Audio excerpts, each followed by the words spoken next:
Pada Sabtu malam 31 Oktober 2020 diadakan rapat untuk persiapan musyawarah lokal Ulekaring. Diadakan di sebuah warung kopi seputaran Panggung, Kecamatan Ulekaring, Banda Aceh. Rapat dibuka oleh Nasi Nurdin, Juluk 01 Bravo November. Pada rapat tersebut dilakukan pembahasan hal-hal terkait persiapan seperti tanggal acara, tempat kegiatan dilaksanakan, jadwal susunan acara, materi yang akan dibahas pada saat rapat koordinasi, dan peserta dalam kegiatan.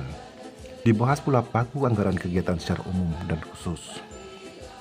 Rapat ini bertujuan untuk memastikan kesiapan dan persiapan pelaksanaan kegiatan, agar nantinya kegiatan yang akan diselenggarakan dapat berjalan dengan lancar sesuai dengan perencanaan yang ada, sehingga koordinasi dan sosialisasi yang dilakukan oleh lokal Ulekaring dapat tersampaikan dengan jelas dan dapat terpilihnya nantinya Ketua Lokal Ulekaring yang baru periode 2020-2023.